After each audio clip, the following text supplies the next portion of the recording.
Welcome back to the Fuck Yes frequency. Today we are talking about why your leads are not converting into discovery calls.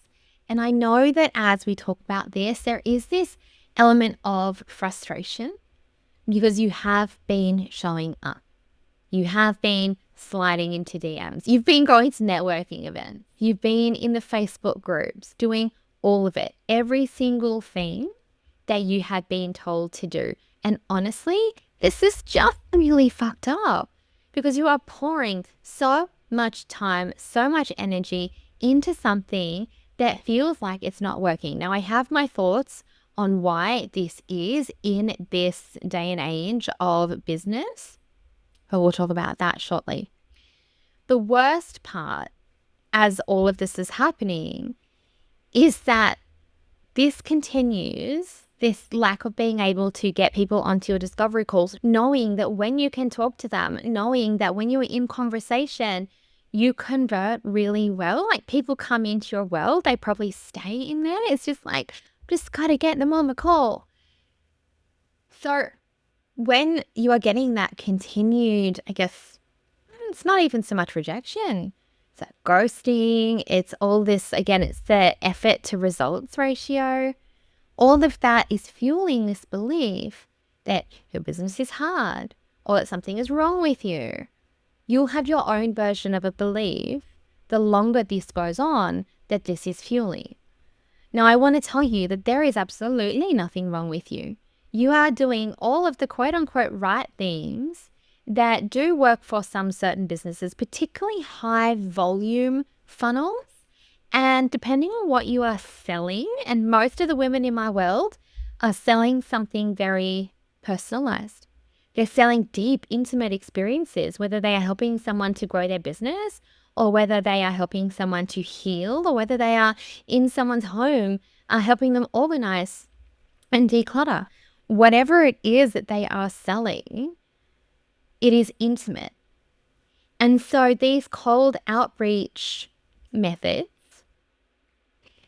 they're not necessarily wrong for certain businesses or for certain energy types, but for the majority of the people in my world, they're wrong for them. You have heard me talk so much recently about how the impact of AI and even just showing up in your content, how we want you fully expressed, you being safe to be seen, and all of that matters more now than ever. If attention is currency, and intimacy and real personalized human connection is what people are craving, then we really need to actually pull apart what is going wrong with this strategy and maybe look at some of the things that might work better for you. So I'm going to show you what I believe in a lot of businesses that I work with actually works well at this level. Particularly, again, when you are service-based, when it is all very relationship dependent, that is what we are going to talk about today. So if you are brand new here, welcome. If you are not new, welcome back. This is the podcast where we do not separate the inner work from the business building because they were never separate to begin with. I am Jessica Reed. I am a strategic identity business coach. I work with established female founders, practitioners, service providers who are doing the work. They are getting the results for their clients, but they are still hitting the same ceiling. So let's talk about now the cold outreach trap. Because honestly, I feel like so much of the marketing advice is just so outdated. I really, truly do. If your goal is not to get 10,000 people into your program, then we do not need that cold outreach trap. Okay. Maybe when you very first start out in your business, maybe it works then. Maybe it's that volume game when you have that beginner business. It's like, I really need to get my name out there and I'm going to do everything that it takes. And that includes cold outreach to people who look like they might be my person. I want to tell you, I received a message the day before yesterday and it was like, "Hey, Jessica, what's up? And then proceeded to talk to me about some spiritual thing. I was like, and directly sell me into a program. It's like, you don't know me. You don't follow me. You have no idea that I am the person who wants relationship, whatever it was that they were talking about. I just don't like it. I just don't think it's done in the best energy of serving. But I do think it can be beneficial in the beginning of a business to a certain extent. I actually do think, though, that there are better ways to do things, particularly with how many options there are to build an audience in more of an attraction marketing way than in a chasing cold leads way. There are so many options. The biggest caveat I will put on this before I continue is that I believe in personalized strategy. I believe in looking at your energy, your skills, your season of life, your nervous system health, your strengths, and building lead generation and offers and a business model all around that. So now that I have had that little sidetracked rant, let's go back to cold outreach. I believe that cold outreach was built for maybe the woman just starting out, maybe who doesn't have that track record yet, who maybe needs to go and find just those first couple of clients by talking to as many people as possible. Absolutely, I think that there is a benefit to the rejection therapy that inevitably comes with that as well. There's nothing wrong with this stage. But again, even if you are brand new, I actually think that there are better ways that you could be doing this. And I will talk about that shortly. When established businesses are still doing this at your level, with your track record, with your results and the years of experience that you have behind you, I actually feel like cold outreach is a step backwards. I want you to think about it in this way. Imagine a surgeon going to your door asking people if they need surgery. The people who don't need that surgeon don't even know that they need her yet. The people who do know that they need her are already out actively looking for someone at their level. They need to find her. She doesn't need to convince them that they need open heart surgery. This is exactly what's happening in my thoughts with cold outreach. You are spending an enormous amount of time and energy going to people who are not yet problem aware, which means before you can even mention a discovery call, you have a whole job of actually convincing them to have awareness of their problem and be in a state, normally an emotional state of being, that they are actually ready for the change. They have to know they have a problem in the first place. Now, that is invisible labor that almost never converts at the rate that it deserves. It is absolutely exhausting. So just to really reframe, your clients are not booking the discovery calls because your offer is bad, because no one wants to work with you. They're not taking that step because you are not likely speaking to the woman who actually needs the open heart surgery. It's just like assuming that just because I'm a woman, I need hormonal support. Or just because I'm a mother, I must be struggling with that. You know, just because you have a business, you must automatically want my offer to help you grow. My offer doesn't solve everything for everyone. No, it is yours. So assuming that is wasting your time. It is absolutely wasting your time. As I said, there are better ways to do it. And yes, we are going to get to that. But here is where I think it gets really, really interesting. Even when established founders do get those discovery calls booked through that cold outreach, I think that there's something else happening underneath it that I actually want to really bring to the surface. Most of them are leading with themselves. And that's how it used to be done. It used to be okay. It used to be enough to say, all right, I have this experience and I have these credentials and I've got this methodology and I get it. So here you go. Here's my offer. I'll help you fix this problem that you maybe don't really know exactly that you have yet. I get that. We worked hard for those credentials. We should be proud of them. But the woman on the other end of that DM or that call or that cold connection, they don't feel that resonance yet because she hasn't been met yet where she actually lives. So what I mean by that is leading with yourself. I help coaches scale to 6 figures using my signature framework versus leading with your clients' highest value problems. Like I work with established coaches who are doing everything right, but still not getting past 10K months no matter what they do. And I know exactly what's running that pattern. There is a difference.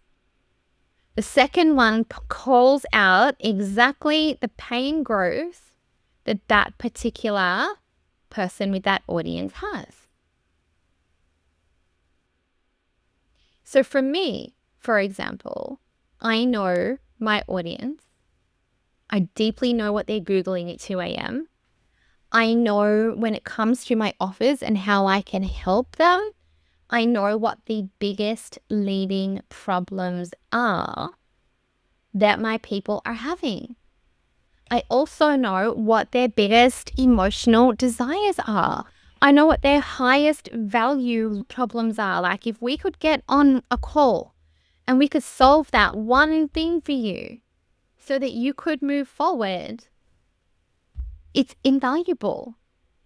But if I walk around just leading with, oh, hey, you're a business and I'm a business coach, you must need the identity in the business worth, I can't just assume that. And neither can you about your person.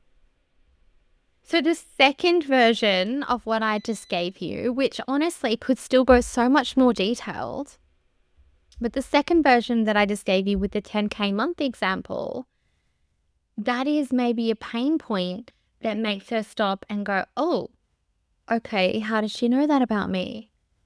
And I'm not saying that you have to go and lead with this like deep, fad, negative pain point marketing, but I do believe that people need to know that you know what their problem is and you know what their goal is. And this goes deeper than messaging. Because at this level, the woman that you are trying to attract, or the man, whoever you work with, they are sophisticated and they have been pitched before. And they've likely hired people to try and solve their problem before. If your energy is leading from scarcity, from I really need to fill my program, they can actually feel that from a mile away. They can feel that frequency that you are leading with in your content, in your DMs, the frustration that is coming from people not reaching out to take that step to get in the DMs. They feel that. So that's either going to match the person that you are trying to attract or it doesn't. There is no cold DM script in the world that is going to fix that. That is a frequency mismatch. That is you. When we think about all of this, I really feel like the reason that so many established founders lead with credentials instead of client problems is that somewhere underneath it, maybe there is still a part of us that is trying to justify our price point, that is trying to prove their worthiness to that person. Like maybe we are not fully embodied in our unique authority. That's why I have a whole phase 3 in Frequency First Business. There's a whole phase on that. Because it can be felt from a mile away. The outreach becomes a nervous system response to revenue anxiety rather than a genuine invitation. Your person can feel that every single time. So what actually does work? Because I don't want to just leave you with, oh, what's wrong? What actually does work? So the first thing that I want to say is this. A small amount of money behind a highly focused content plan that speaks directly to your client's highest value problem, I believe, will outperform hours of cold reach every single time at your level. If you already have the body of work, and I don't know if you're at my mapping session and you're able to see like where in the hierarchy your strategy may be leaking. So maybe you have some more work to do around your offer messaging or who you're talking to. Like maybe these things just really need to be tightened up. But if you've done that before you put actually, let me take a step back. Before you put any money behind anything, please make sure that you've done that. Please make sure that that is actually really, really clear. Clear what problem your offer solves. Clear that you are helping your client to get towards their actual desires, not just grow or heal or feel better or whatever the vague language that you're using is. Are you helping them to expand their team so that they can start to remove themselves from face-to-face bookings? Are you helping them to implement systems so that they can buy back a whole day a week? Are you helping them to find exactly what is going on with their gut so that they can really, really get clear and specific on their problems? And get really clear and specific on your offer. Because if you haven't done that, don't put any money behind anything. But if you have a dialed in offer, you have a dialed in message, which you should have really before you're cold outreaching anyway. And if you want to do that together, please just reach out to me. There are ways we can work together.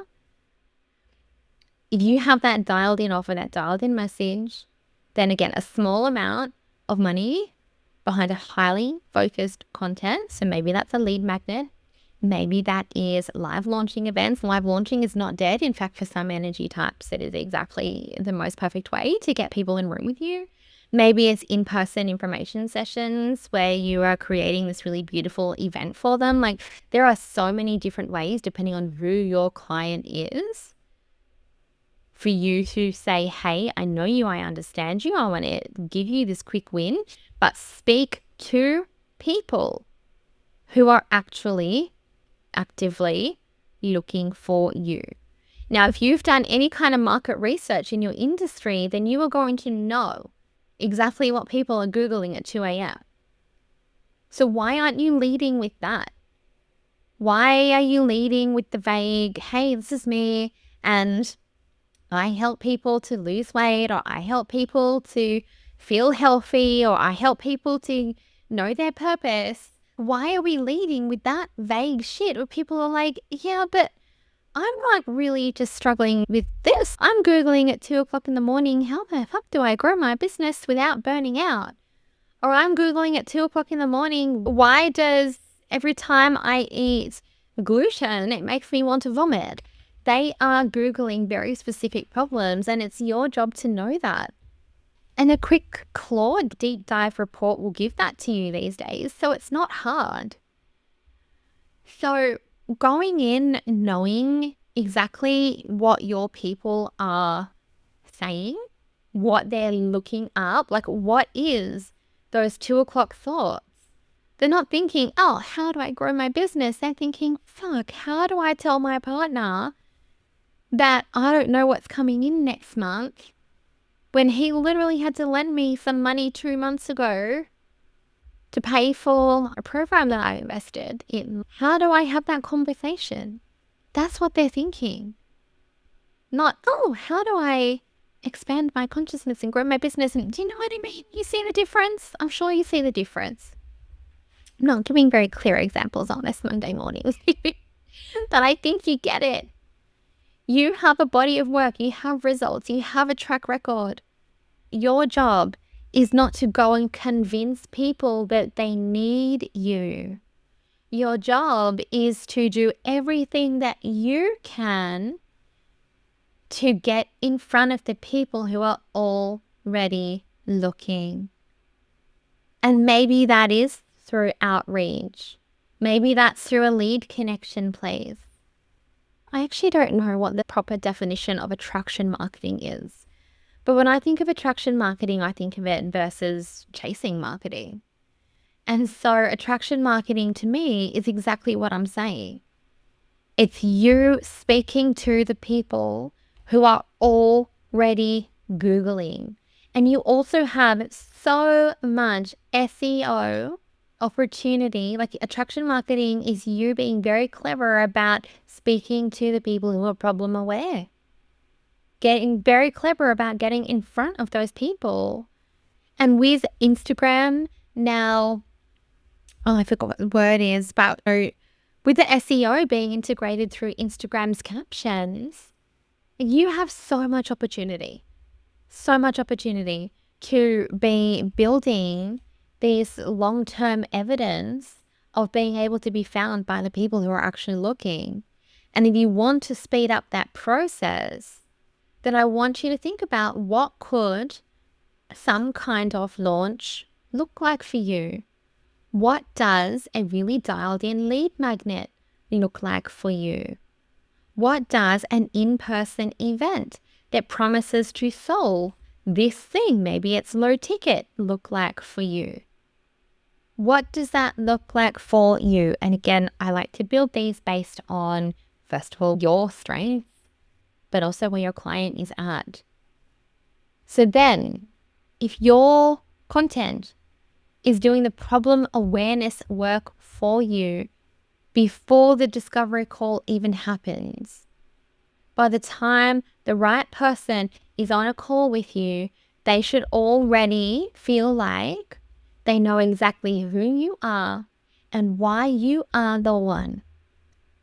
Discovery calls aren't for, really, in my opinion, discovery calls aren't for selling. You've done most of the selling job before they get on that call. So if people aren't booking discovery calls, it's all those pieces in between. It's the what am I putting out? Am I speaking directly to that person? Am I wasting my time going out cold trying to convince people that they have a problem that, yes, they probably do have, but they are actually not at an awareness level yet or an internal desire level to actually want to or be ready to solve that? Because also, just because someone has a problem sometimes doesn't mean they want to solve it, doesn't mean that they are ready to solve it. And that's why even, in healing, we always say someone has to actually come to that own conclusion for themselves. They have to hit their own challenging point, their own pivotal moment, their own, oh, fuck, I can't do this anymore. They have to get there themselves to make those decisions. So that alone, that is what makes discovery calls feel like a yes. It is all of the pieces leading in before it, where you are actually selling. You're not selling you. You are selling and serving what that person needs. And when I say you're not selling you, I mean it's not, here, I've got these credentials, I can XYZ, I can help you. Okay, but help me with what? Why would I come when I don't even believe I have a problem yet? So the last thing that I want to share here, and I want you to really, really sit with this, get really honest about whether, well, are you leading with your fuck yes frequency? Are you embodied in that deep, I am the authority? Or are you leading from fear? Are you leading from doubt? What is the primary frequency behind where you are leading with? Because the content that makes the right person stop scrolling and think, oh, that is me, that is what I am dealing with, that content comes from deep certainty about who you actually serve and you deeply, deeply knowing them so intimately that you can confidently say, I know I can solve these problems for her. Not, all right, I just need more clients this month. So when you lead from that place, and again, this is why these aren't separate, the identity and the strategy in the same room, because when you lead from that place, And then your strategic lead generation plan actually then meets the people who are looking for you. Remember, we're not just going looking for a heart surgeon for no reason. A heart surgeon doesn't have to go and convince the people. She's not door knocking. It's the problem-aware person. Then the discovery calls come. And they come already warm, already knowing, already most of the way to yes. Okay, so we went on a few little different pathways there. If this episode landed for you and you are sitting here thinking, okay, Jess, yeah, I hear you, but how do I actually build that? How do I get my content and my leads to do that heavy lifting before I stop leading? Like, how do I stop leading from the wrong place? Then there are multiple ways that you can explore doing that with me. We have the Vault. It is my 10 most powerful methodologies, frameworks, back-end tools, the exact tools I use in my business, the exact tools that my highest level mastermind clients have access to. It's all self-paced. You can actually access all 10 of those in one Vault straight away. Recreate your strategy that serves your soul and offers that sell without compromising. But you can also explore, as I record this and as I know this episode goes out, Frequency First Business is open for enrollment. We have a cohort starting the 25th of May. Frequency First Business is where your identity rebirth and your revenue strategy come into the same room in a personalized support. It is so powerful. And then, of course, we've got my mastermind and my one-on-one. So if you genuinely would like to know, how do I do these things? And you are ready to actually build and do them, and you want who you are being and what you are doing to be met and built in the same room, then those are the 3 core ways that you can do that with access to me. All right, we have the offerings link in the show notes. We have the Vault link in the show notes. So you can go and explore those. But thank you so much for being here today. Go and get those problem-aware people. Show them how brilliant you are. Help them. Serve them. Lead with service. And I will see you over in the next episode. Bye for now. If this episode awoken something in you, good. You are ready to lead from your fuck yes frequency, and you'll find ways to go deeper in the show notes. And before you go, I would be so grateful if you could leave a review and share this episode with someone who you know that is done leading their business from survival and ready to create and live in overflow. See you on the next one.